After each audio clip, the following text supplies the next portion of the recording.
Mutual funds में invest करते वक्त आपने शायद ये टर्म जरूर सुनी होंगी, ओपन एंडेड फंड्स और क्लोज एंडेड फंड्स। लेकिन एक्चुअल डिफरेंस क्या होता है? क्या एक ज्यादा फ्लेक्सिबल होता है? क्या दूसरा ज्यादा डिसिप्लिन्ड इन्वेस्टिंग के लिए स्ट्रक्चर्ड होता है? और सबसे इम्पोर्टेंट, आपके लिए कौन सा स्ट्रक्चर ज्यादा सूटेबल हो सकता है? आज हम सिंपल लैंग्वेज में समझेंगे ओपन एंडेड और क्लोज एंडेड म्यूचुअल फंड्स का डिफरेंस क्या होता है, लिक्विडिटी और लॉक इन टाइप स्ट्रक्चर कैसे काम करता है, इनके एडवांटेजेस और लिमिटेशंस क्या है, और इन्वेस्टर्स कौन सी कॉमन मिस्टेक्स करते हैं। तो चलिए स्टेप बाय स्टेप समझते हैं। सबसे पहले एक सिंपल बात समझते हैं। ओपन एंडेड और क्लोज एंडेड म्यूचुअल फंड्स के बीच का मेन डिफरेंस रिटर्न्स का नहीं, स्ट्रक्चर का होता है। सिंपल वर्ड्स में डिफरेंस इस बात का होता है कि आपको इन्वेस्टमेंट में कितनी फ्लेक्सिबिलिटी मिलती है, और इसी डिफरेंस की वजह से लिक्विडिटी, इन्वेस्टर बिहेवियर और ओवरऑल इन्वेस्टिंग एक्सपीरियंस भी काफी चेंज हो जाता है। तो आप स्टेप बाय स्टेप दोनों फंड के टाइप्स को समझते हैं। ओपन एंडेड म्यूचुअल फंड्स क्या होते हैं? चलिए पहले ओपन एंडेड फंड्स को समझते हैं, क्योंकि ये सबसे कॉमनली यूज्ड और वाइडली नोन कैटेगरी है। ओपन एंडेड म्यूचुअल फंड्स का बेसिक आइडिया ये है कि आपको एंट्री और एग्जिट दोनों में फ्लेक्सिबिलिटी मिलती है। मतलब आप आज इन्वेस्ट करना चाहो तो कर सकते हो, आप कुछ महीने बाद इन्वेस्ट करना चाहो तब भी कर सकते हो। इसी तरह अगर फ्यूचर में आपको पैसों की जरूरत पड़ती है तो आप जनरली अपने यूनिट्स रिडीम कर सकते हो। ये रिडेम्पशन करंट एनएवी के बेसिस पर होता है, जो रेगुलरली कैलकुलेट होता है। आपका पैसा परमानेंटली लॉक्ड नहीं होता, लेकिन कुछ फंड्स में एग्जिट लोड लग सकता है या रिडेम्पशन कंडीशंस हो सकती है। फिर भी ओपन एंडेड फंड्स को जनरली हायर लिक्विडिटी के कॉन्टेक्स्ट में देखा जाता है। लेकिन यहाँ एक सटल पॉइंट समझना जरूरी है। जहाँ फ्लेक्सिबिलिटी होती है वहाँ इन्वेस्टर बिहेवियर भी इम्पोर्टेंट हो जाता है। क्लोज एंडेड म्यूचुअल फंड्स क्या होते हैं? अब क्लोज एंडेड फंड्स को समझते हैं, जहाँ स्ट्रक्चर थोड़ा डिफरेंट होता है। यहाँ आप किसी भी टाइम इन्वेस्ट नहीं कर सकते। इन्वेस्टमेंट यूजुअली एक स्पेसिफिक पीरियड के दौरान होता है, जिसे एनएफओ या न्यू फंड ऑफर कहा जाता है, और उसके बाद फंड न्यू इन्वेस्टमेंट्स के लिए क्लोज हो जाता है। साथ ही फंड के प्री डिफाइंड टेन्योर के लिए रन करता है, जैसे 3 साल या 5 साल। अब नेचुरली सवाल आता है, अगर बीच में पैसे चाहिए हो तो? कुछ केसेस में यूनिट्स स्टॉक एक्सचेंज पर लिस्टेड हो सकते हैं, लेकिन वहां लिक्विडिटी हर टाइम स्मूथ हो ये गारंटीड नहीं होता, और यूनिट्स अक्सर एनएवी से कम प्राइस पर बिक सकते हैं। ये एक सिग्निफिकेंट रिस्क है जो इन्वेस्टर्स को समझना चाहिए। इसी वजह से क्लोज एंडेड फंड्स को कंपैरेटिवली लिमिटेड लिक्विडिटी के साथ एसोसिएट किया जाता है। अब जब बेसिक स्ट्रक्चर क्लियर हो गया है तो दोनों को साइड बाय साइड समझना आपके लिए इजी हो जाएगा। Difference 1, entry and exit.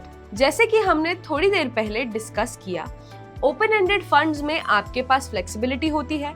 आप कभी भी इन्वेस्ट कर सकते हो और कभी भी एग्जिट कर सकते हो। वहीं क्लोज एंडेड फंड्स में एंट्री एक लिमिटेड इन्वेस्टमेंट विंडो तक रिस्ट्रिक्टेड होती है, और एग्जिट भी मैच्योरिटी या एक्सचेंज लिक्विडिटी पर डिपेंड कर सकता है। Difference 2, liquidity. Open ended funds relatively easier liquidity provide करते हैं, जहां इन्वेस्टर्स जनरली अपनी फाइनेंशियल नीड्स के हिसाब से पैसा एक्सेस कर सकते हैं। लेकिन रिडेम्पशन के लिए सेटलमेंट पीरियड, जो टिपिकली T+1 से T+3 डेज का समय हो सकता है, अर्ली रिडेम्पशन पर एग्जिट लोड लग सकता है, और एक्सट्रीम मार्केट कंडीशंस में सेबी रेगुलेशंस के अंडर रिडेम्पशंस टेम्परेरीली सस्पेंड भी हो सकते हैं। क्लोज एंडेड फंड्स में लिक्विडिटी कंपैरेटिवली रिस्ट्रिक्टेड हो सकती है, और इसी वजह से प्लानिंग और इन्वेस्टमेंट होराइजन का इंपॉर्टेंस बढ़ जाता है। Difference 3, investment discipline. यहाँ एक इंटरेस्टिंग बिहेवियरल डिफरेंस भी देखने को मिलता है। क्लोज एंडेड फंड्स में क्योंकि इन्वेस्टमेंट एक सर्टेन पीरियड के लिए स्ट्रक्चर्ड होता है, इन्वेस्टर्स बीच में इम्पल्सिव डिसीजंस इजीली नहीं ले पाते। इससे एक तरह का long term investing discipline create हो सकता है। वहीं ओपन एंडेड फंड्स में फ्लेक्सिबिलिटी ज्यादा होती है, लेकिन कभी-कभी इसी फ्लेक्सिबिलिटी की वजह से इन्वेस्टर शॉर्ट टर्म इमोशंस के बेसिस पर जल्दी डिसीजंस ले लेते हैं। मतलब एक स्ट्रक्चर डिसिप्लिन को एक्सटर्नली क्रिएट करता है और दूसरे में डिसिप्लिन इन्वेस्टर्स को खुद मेंटेन करना पड़ता है। Difference 4, pricing. Open ended funds में बाइंग और रिडेम्पशन एनएवी के बेसिस पर होती है जो रेगुलरली अपडेट होती है। वहीं क्लोज एंडेड फंड्स अगर एक्सचेंज पर ट्रेड हो रहे हैं तो उनका मार्केट प्राइस डिमांड और सप्लाई के बेसिस पर मूव कर सकता है और कभी-कभी ये एनएवी से प्रीमियम या डिस्काउंट पर भी ट्रेड कर सकते हैं। अब सवाल आता है कि प्रैक्टिकल इन्वेस्टिंग पर्सपेक्टिव से इन दोनों स्ट्रक्चर्स के एडवांटेजेस और लिमिटेशंस क्या होते हैं। ओपन एंडेड फंड्स का सबसे बड़ा एडवांटेज होता है फ्लेक्सिबिलिटी। आप जनरली कभी भी इन्वेस्ट कर सकते हो, एसआईपी स्टार्ट कर सकते हो और जरूरत पड़ने पर रिडेम्पशन भी कर सकते हो।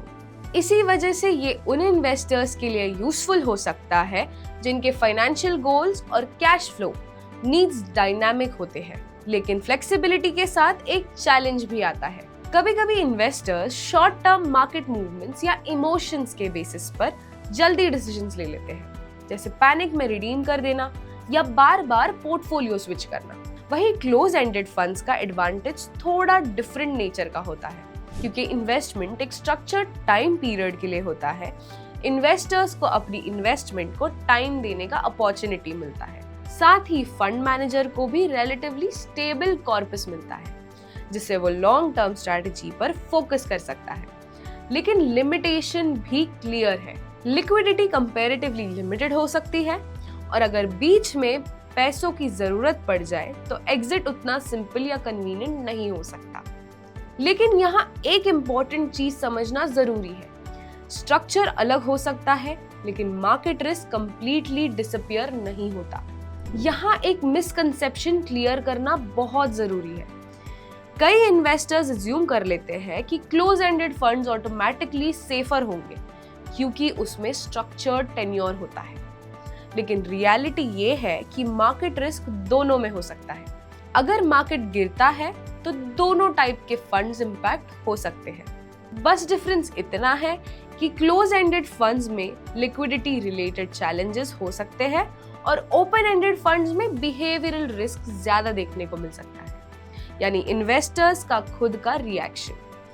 अब एक और कॉमन कंफ्यूजन क्लियर करते हैं। टैक्सेशन जनरली फंड के स्ट्रक्चर पर डिपेंड नहीं करता। ये ज्यादा डिपेंड करता है कि फंड किस एसेट क्लास में इन्वेस्ट करता है। अगर फंड इक्विटी ओरिएंटेड है तो इक्विटी टैक्सेशन रूल्स अप्लाई होंगे और अगर डेट ओरिएंटेड है तो डेट टैक्सेशन रूल्स अप्लाई होंगे। मतलब ओपन एंडेड या क्लोज एंडेड होने से टैक्सेशन ऑटोमेटिकली चेंज नहीं होता। अब उन मिस्टेक्स पर भी बात करते हैं जो इन्वेस्टर्स काफी बार कर देते हैं। लॉक इन को गारंटी समझ लेना। कई इन्वेस्टर्स अज्यूम कर लेते हैं कि अगर इन्वेस्टमेंट एक फिक्स्ड पीरियड के लिए लॉक्ड है तो वो ऑटोमेटिकली सेफर या गारंटीड भी होगा।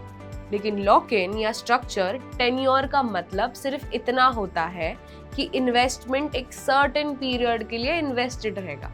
लिक्विडिटी इग्नोर कर देना। कई बार इन्वेस्टर्स लॉन्ग टर्म इन्वेस्टिंग का आइडिया देखकर इन्वेस्ट तो कर देते हैं लेकिन फ्यूचर लिक्विडिटी रिक्वायरमेंट्स के बारे में प्रॉपरली नहीं सोचते और जब अनएक्सपेक्टेड फाइनेंशियल नीड्स आती है तब रियलाइज होता है कि इन्वेस्टमेंट होराइजन और एक्चुअल रिक्वायरमेंट अलाइन नहीं कर रही। सिर्फ रिटर्न्स देखकर चूज करना। किसी भी म्यूचुअल फंड को इवैल्यूएट करते वक्त सिर्फ पास्ट रिटर्न्स देखना इनकम्प्लीट पिक्चर हो सकता है।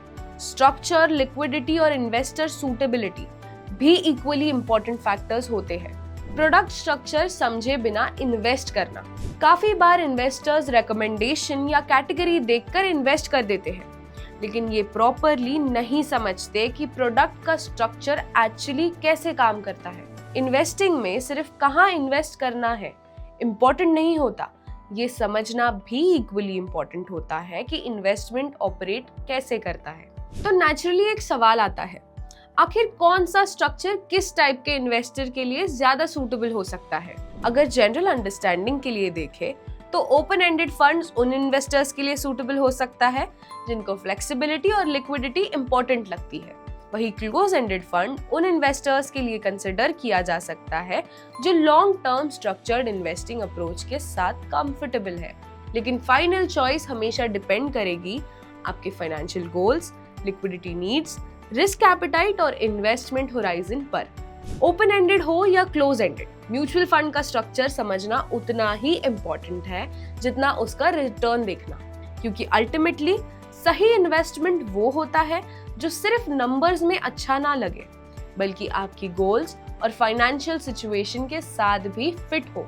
और इन्वेस्टिंग में एक सिंपल सी बात याद रखनी चाहिए, प्रोडक्ट से ज्यादा इंपॉर्टेंट होता है आप उस प्रोडक्ट को कैसे यूज करते हो। म्यूचुअल फंड निवेश बाजार के जोखिमों के अधीन है। योजना से जुड़े सभी दस्तावेजों को ध्यान से पढ़ें।